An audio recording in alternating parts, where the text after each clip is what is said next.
Well, I'd say good morning, everyone, but I don't know what's so good about it. It's great if you're into heating sales and outdoor cultivation of ice cubes. It's like 8 degrees up in my place in Vermont today, 17 in New Haven. How cold is it down there in God's country? It's in the teens, man. It's in the In the teens. teens. Oh man, I mean, it's cold out there.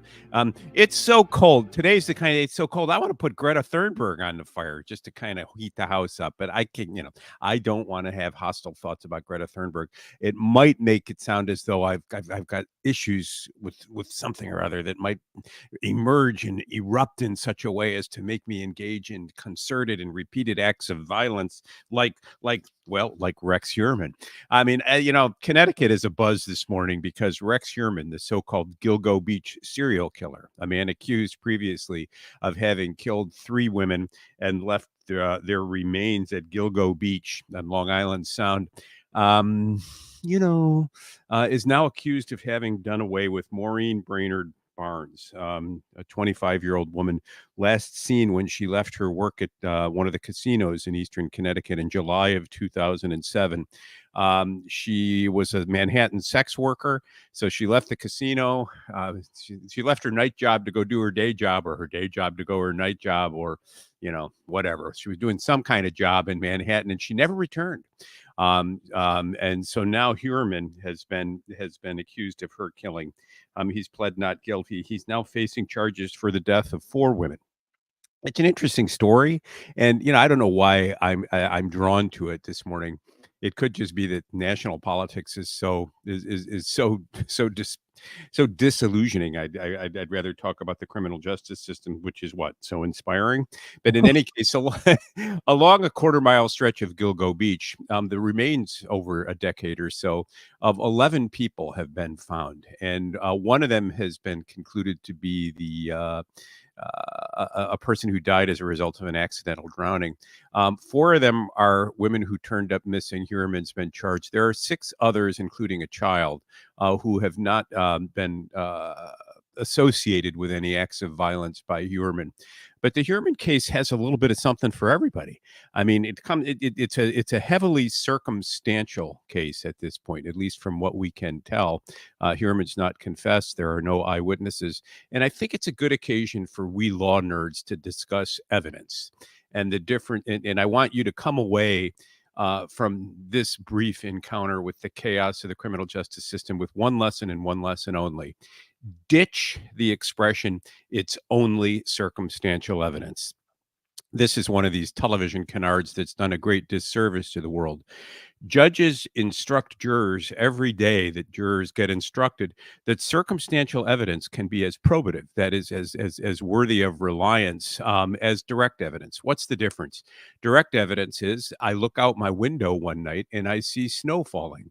And as the snow accumulates, I see a dog walk across the lawn and I observe with my own 2 eyes tracks from that dog. That is direct evidence. Circumstantial evidence tweak that hypothetical fact pattern a little bit, and it comes out in the following way. When I go to bed, there's no snow on my lawn. It's just the stale, dusty brown crap that comes of a snowless winter. When I wake up, lo and behold, the world is covered with brightness. There's 3 inches of snow on the ground, and on the lawn, I see prints of an animal having gone across the lawn. Did I see an animal walk across my lawn that night? No. Do I have every reason to believe an animal did? Yes. What is the reason? Circumstantial evidence. And circumstantial evidence consists of reasonable inferences. That is, reasonable conclusions drawn from observations. So in this case, experience suggests on prior occasions, as I have watched an animal walk across a snow-covered field and seen prints, its footprints in the form of tracks across the lawn, reasons suggest, and it's very reasonable to conclude, that when I see tracks without having seen the animal, I can infer that the animal walked across the lawn. That's a circumstantial conclusion that I have every reason to place reliance on. The Heuermann case thus far is tantalizing for what it says, and you can understand why law enforcement is looking at them. One would think they're going to have more as they get to the trial. So you've got missing people. they get a tip, according to the press. And, what's a tip? A tip is somebody calls in and says, look at this. And a tip doesn't have to be admissible. It can be hearsay. It can come into a tip line.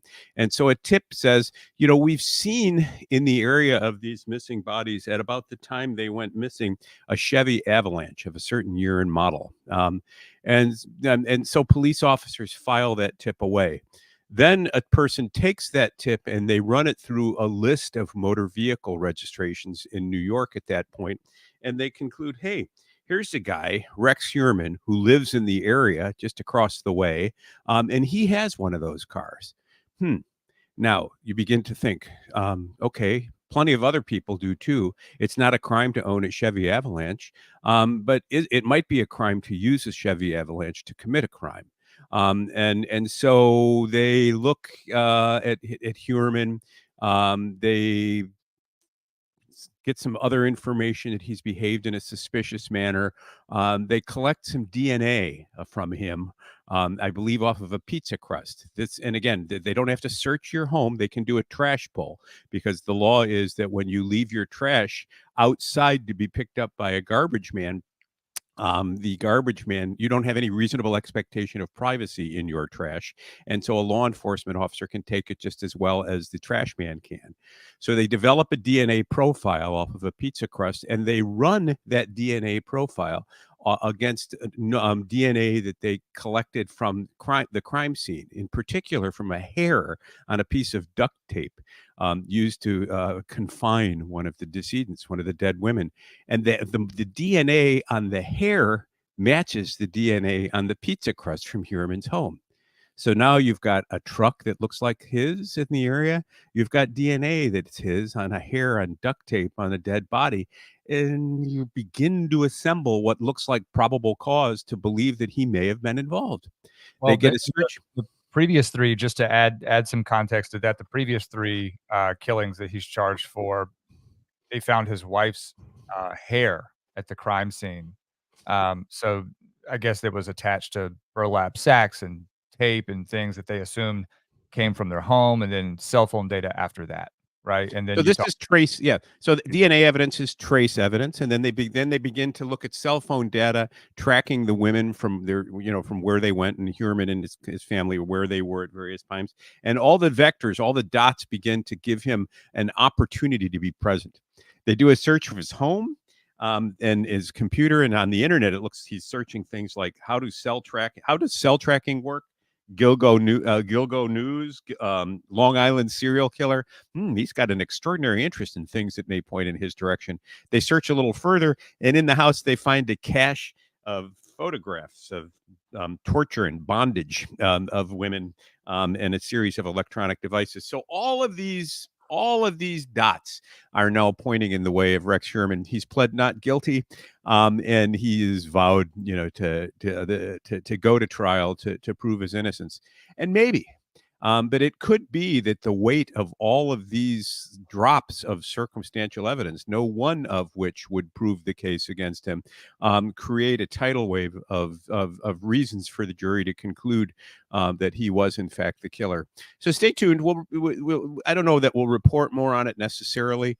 I was asked to give an interview on this case earlier to a Connecticut radio station, which is why we're talking about it here this morning. Why let old material go to waste? But there it is. So keep an eye on the Rex Heuermann case. The motions in limine in that case will be very interesting. If as his lawyer, the lawyer is not going to want to try all four of the murder cases at once. You want to try them one at a time and try to keep out evidence of the other murders from each individual discrete murder. And the reason for that is, hey, maybe it was him, maybe it wasn't. Poor guy. This could just be circumstances. Wait a minute. How many he got hit by lightning? How many times walking across that golf course? Twice? What's he carrying? 3 times? What did he do? 4th, it's him. And then suddenly, the state gets the benefit of inferences from direct evidence that it's not entitled to, as the jury begins to speculate that he is in fact the killer. So good luck in that case. We'll keep you posted. Hey, so Joy Reid said the quiet part out loud.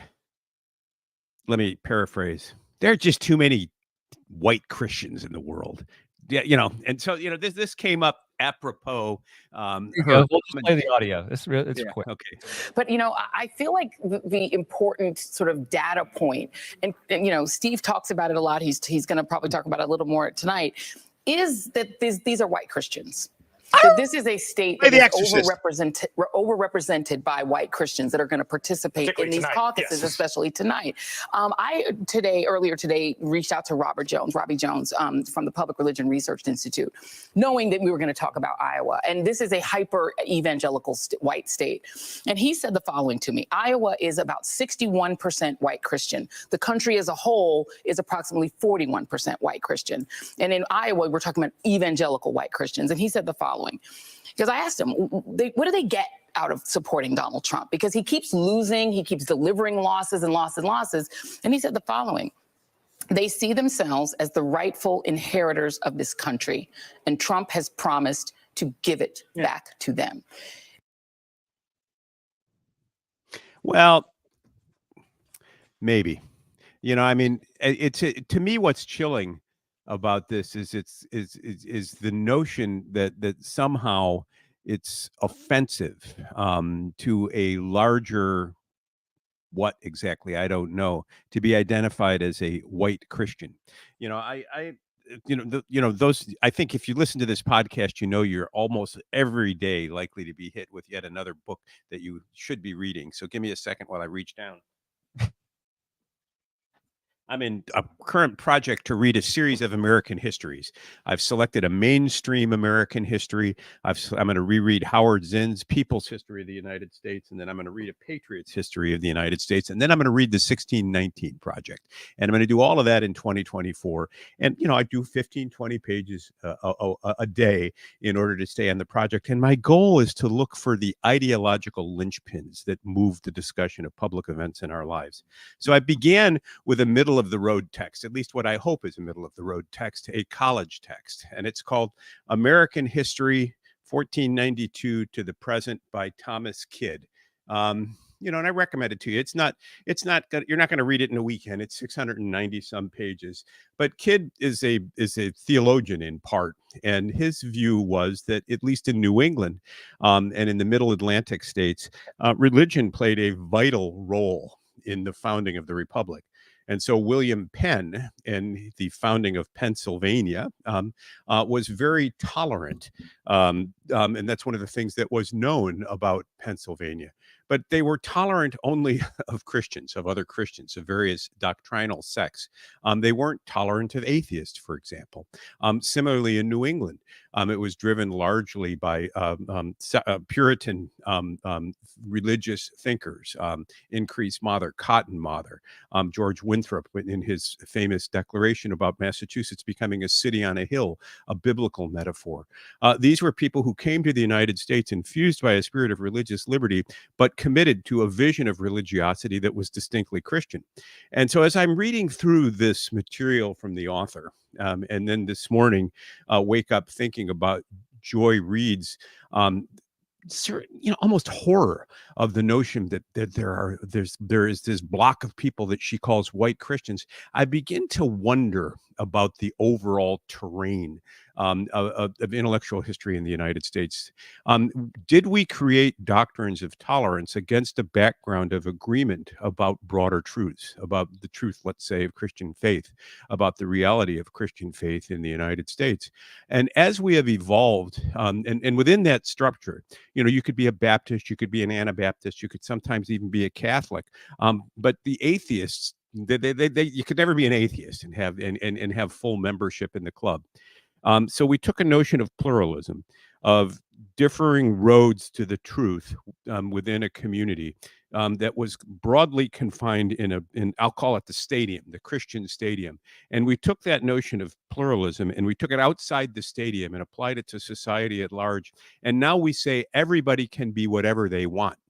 Anyone can be anything, and pluralism requires the equal tolerance of all for the sake of tolerance's sake. And does that lead anywhere? And is this republic structured? Our legal doctrines, our social, our moral and political doctrines structured to survive in the face of that sort of ideology. And Joy Reid illustrates a little bit about what's at stake. Oh my God, it's overwhelmingly white Christian. Here is this demographic. Here are these suspect people. No wonder that we, the rest of us, however constituted, whatever we are, no wonder we are uncomfortable, because this minority is trying to, quote unquote, take the country back and take things away from us. But who is that us, Joy? And what are they infused by? And what common vision of a good life do they share? And I think the answer is there is nothing there. And that seems to be the drama of our time, is that liberalism is being exposed as a naked promise. That diversity for diversity's sake leaves us all shuddering in the wind, unable to distinguish a Hamas terrorist from a pickpocket from the Pope. And they're all bad because they're all part of, or they're all good, depending on your tastes and your interest in that particular day. But Joy, how would you define yourself? What is it when you refer to them that you are contradistinguished from? What is it that you are defending? And I don't know that Joy has an ideological vision of the good life. I don't know that she has a commitment to virtue. I don't know that she has a notion of excellence that she can articulate and share from one person to the next. All she can do is point and say, they are taking from us, us. But Joy, if you don't have a vision of who we are, if you don't have content to us, you're just a jackal howling into the wind and saying precisely nothing. So I mean, I'm mystified by this, Mike. I mean, as a person who identifies as Christian, and who has faith that there is a God active in the world, I realize how, and who is white. Here I am, at least in most versions of American history, I'm white. My father snuck into the country from Crete in the 1930s, back when Southern Europeans weren't white enough to be counted as white. But I guess before white was used as a pejorative and a monolith the way it is in modern parlance, right? Because that's the great lie of this entire headline, is that Joy must treat white Christians as a monolith. Is under no intellectual or moral obligation from her colleagues or her betters to do any sort of historical to have any sort of historical agency over the birth of America, as if the people who are in these areas of the country, the Midwest in particular, Ohio, Iowa, Illinois, that these places weren't settled by various different peoples from Western Europe, right? And that these people didn't also shed blood in the pursuit of the ratification of what we now regard as our Constitution. That piece of paper that recognizes everybody's sovereignty under God, right? And recognizes that the government may only direct things and direct the affairs to the betterment of the people. She's missing that entire historical perspective. Part of me is mad that we're even giving this too much air, because Joy Reid is retarded, right? And that's obvious. There's only one way that you're in that position, having those opinions without any sort of obligation for self-awareness or to further or advance the conversation in a meaningful way, right? I guess, but we need two things. T-Girl says, what's chilling is a news anchor saying that they will not show Trump's speech because he lies. And she's making the reference to Maddow. That's exactly right. Jackson Barrett says, is Reid saying that Christians would not vote for Nikki or Vivek because they are brown and Hindu? And and at least as it applies to Nikki Haley, the answer is absolutely yes. And she said that in this segment. Well, I think it's important to pay attention to Joy because people pay attention to Joy. She's an anchor or a mouthpiece on CNN. And when she speaks, people write about what she says.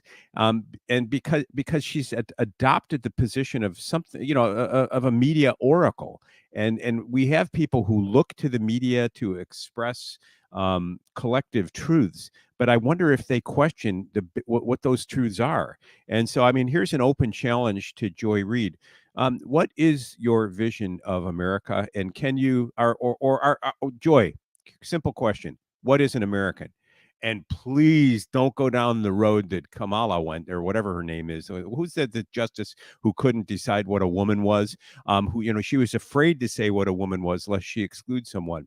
Joy, can you say what is an American?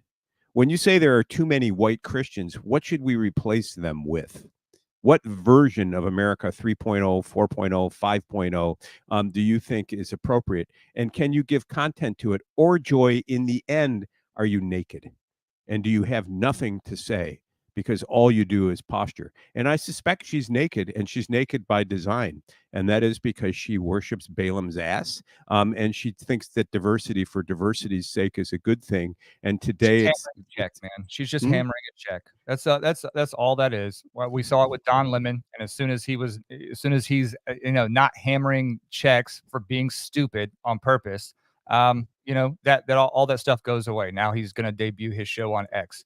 The fear here is that white evangelical Christians in Iowa are representative of some sort of bent toward Christian nationalism in the United States. That's her Well, position. candidly, I don't have a problem with Judeo-Christian nationalism. I mean, it's a Judeo-Christian culture, and the moment we pretend otherwise, we become something that we never were. And as I've said, and I think you agree, Mike, on this show many times, we have begun to spend down moral capital accumulated over millennia of intellectual work within the confines of a culture we now disdain. What's the new culture, Joy? Give me something that you believe in that I might find appealing, and I might come to agree with you.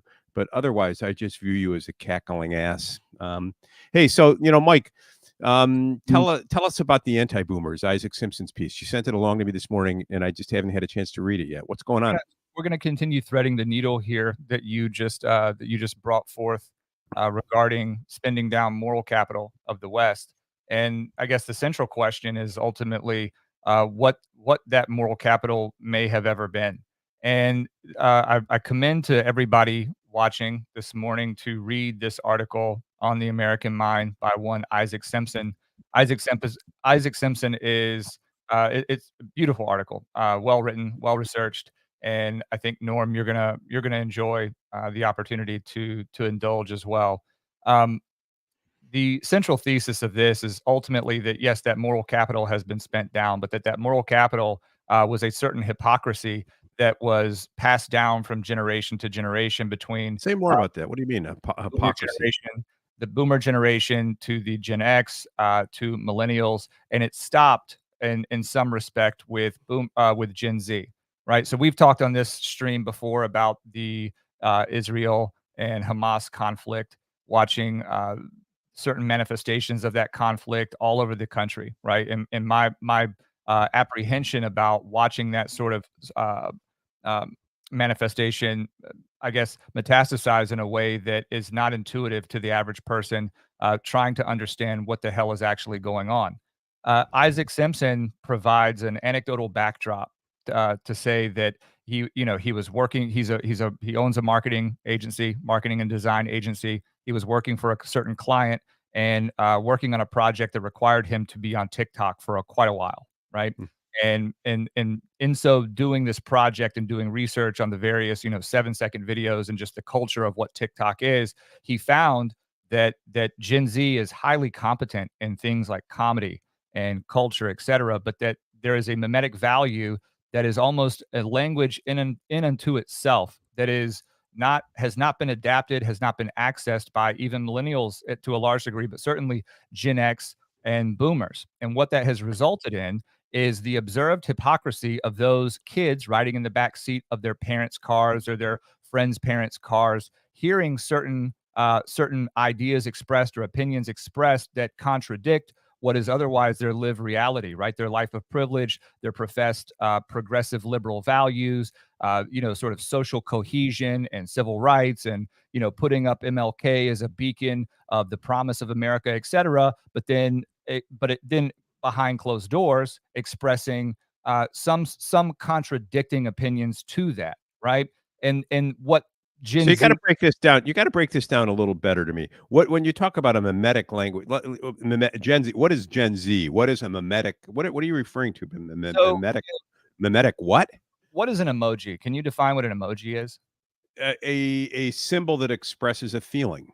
All right. So So if mimetics, I like something you send me, I might hit the thumbs up emoji. or you If might, I'm yes, exactly. But it's an expression that doesn't use words. It uses pictures, right? It's a pictorial expression of ideas, right? And it may be or imperfect, feelings, right? but Yeah, yeah. the underlying theory to this piece is that Gen Z has sort of cordoned themselves off in the digital space, that they speak a language that is largely inaccessible to the previous generations, and they are able to, without to in an unfettered way, communicate with one another about the observed hypocrisies of millennials, Gen X, and boomers, and in particular the hypocrisy of the modern political left and the question of the cultural Jew versus the Orthodox Jew, and what that means to the current conversation and the current manifestation of a certain sort of pro-Palestine or a pro-Hamas perspective coming from and the fracture within the Biden administration and all over Harvard's campus, et cetera. Why boomers are suddenly aghast at how this has happened when they were unable to see it all along the way, but it was the obvious evolution and progression from the perspective of those who are,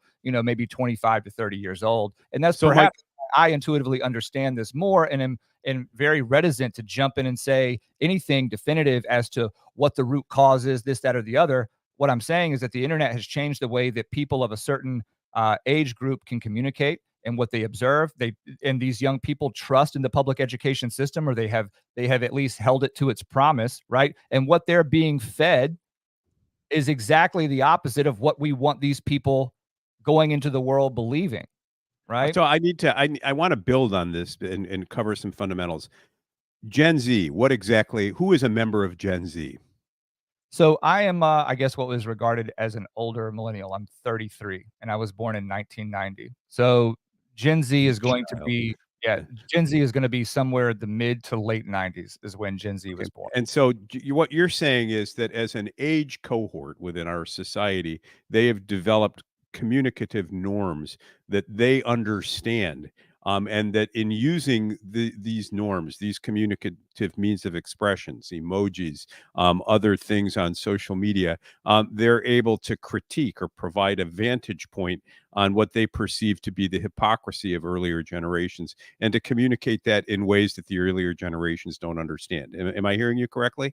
Yes, and Okay, but here's the go on, because I don't want you to react too harshly to the question of Judaism, a cultural Jew. I'm going to skip over that, but I want to ask a broader philosophic question.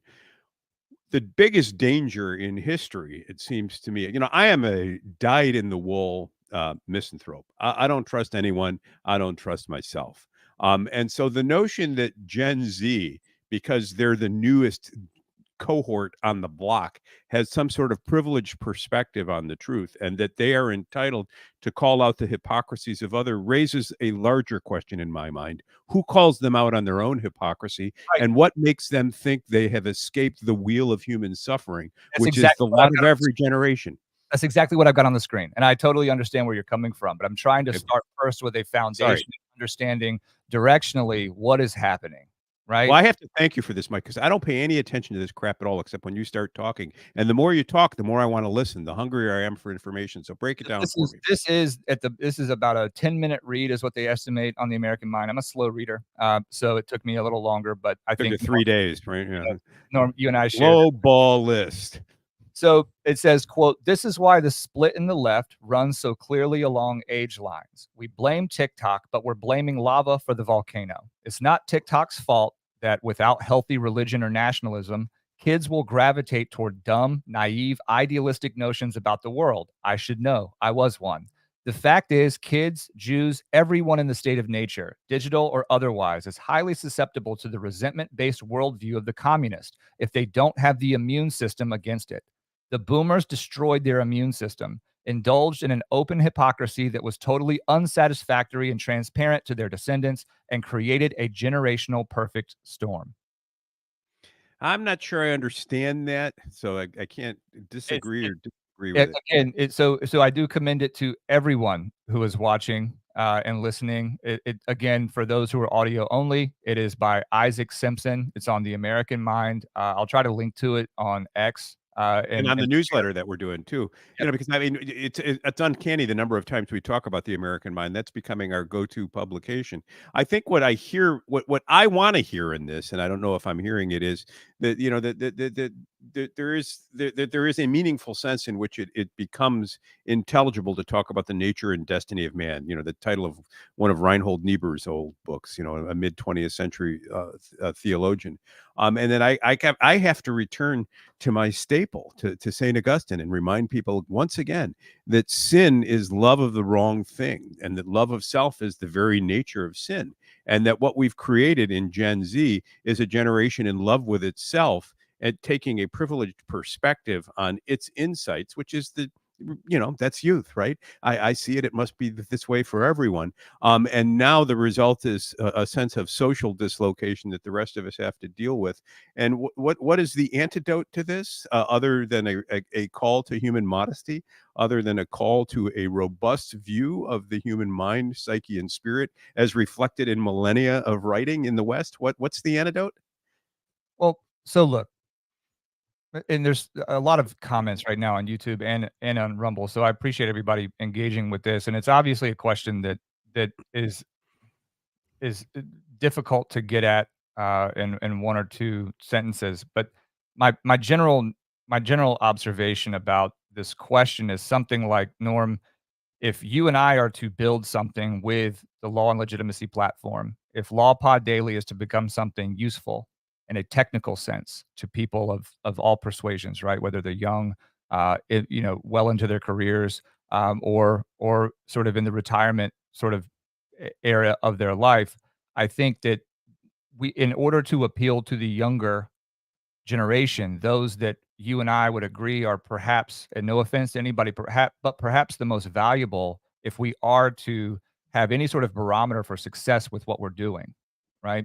We will have to question the methodology. We will have to question the delivery system of this information. And it appears to me, based on this article and based on everything that we have available, that there is a language and that there is a tool in TikTok and something like TikTok, right? Because it grew out of Vine, that is largely beyond the command of those who, in one sense, understand the historical origins of the United States of America, understand the co-equal branches of government and have a command of civics and how things should run, understand the importance of culture in terms of a civil society and the aspirational qualities of man, right? And have a question about God and the role of faith within that society. These are not items that are readily available. We have really salient illustrations of comedy, right? And that mimetic value of what Gen Z totally understands. And this article goes through that anecdotal reference to riding in the back of one of his friends' parents' cars, right? But talking about his black friends and something changing in the discourse in the car, right? All right, I get that. I get that. Taking that reference and saying, now there is TikTok. Before there was not TikTok, but now we are all connected in these isolated incidents of obvious hypocrisy, right? And that is the undoing. That is the anti-boomer. That is TikTok being the anti-boomer. And that represents the source of the split within the modern left, right? It represents why the Biden administration can't get it right in terms of its position on what's going on in the Middle East, right? It represents exactly why the immigration issue is problematic. It represents exactly why the Ivy League is struggling to get its messaging correct on the issue of anti-Semitism on campus versus the Palestinian conflict and the role of Hamas therein, right? I want to nod in the direction of Dawn McNeil, who I believe is a pickleball playing retired sociologist and who likes to tweak us on sociology of knowledge related issues, and she's in her glory today. She recommends the following book, Ken Kenneton, Uncommitted: The Alienation of Modern Youth. Earlier she said, you mean younger generations have other points of view? Shocking. Is this really something different? It's interesting to explore. And so I think Dawn reminds us of, I'll translate it to English, the more things change, the more they remain the same. And so I don't think that we need to valorize or overvalue Gen Z and its purported insight as much as we need to understand it as part of the dialectic of intergenerational change. But your point, Mike, is that with respect to this mimetic language, that it behooves us all in the name of a good society to understand it, in order to be able to critique it. And I certainly am going to be stuffing this article in my briefcase as I head out to court this morning to deal with random acts of human savagery in the criminal courts to try to understand and better understand our world. Thanks for bringing this article to our attention. Well, and I think we should spend some more time with it no matter what. And Norm, you may be going back and forth there, but we'll spend some more time with this. And I think once you've had an opportunity to read this, perhaps you and I talk some more about maybe how it makes its way into the newsletter or an essay. I certainly think that I want to get Isaac Simpson on the stream. Yeah, get that done. Yeah, and Dawn McNeil too. Dawn is probably going to say, "Oh no, not me. I'm just a listener." Get over yourself, Dawn. You're one of our most valuable contributors. I think you've got things Mike and I need to hear, and our listeners need to hear as well. Give us a contact information so we can invite you onto the show. This one's for you, Junior Coltrane. Welcome back to the emotional moment with Norm and Mike. Once again, proving that reason is and always shall be the slave of the passions. I am to the degree that I have an intellect at all, it's embodied, and yes, it's limited. It's limited by what I can perceive and what I can understand, which, as the years go by, seems to be less and less. Folks, we've talked our way through another almost half hour of your life, a little bit more. We'll be back tomorrow. Mike, how do people find us? You can find us here on X at LawPod Daily, YouTube, LawPod Daily, Rumble, Law and Legitimacy. You can also find us, and thank you, I believe it was Linda on X late last night saying she couldn't find the audio-only version of yesterday's stream. I was literally one click away and walked away from my computer yesterday, and it just sat there idling. So it's been published, but every morning after the show is over, typically if I don't walk away from my computer prematurely, every audio-only episode is available on Apple Podcasts, Spotify, Google Play, Overcast, wherever you find premium podcasts. Go to LawPod Daily, subscribe to the newsletter. Norm, I will see you tomorrow morning, my man. Thank you, everybody. Yep. Be well, everyone. And look out for those Gen Z people. Those are the people driving saying, there's no speed limit. There's just my speed. See you later. Bye.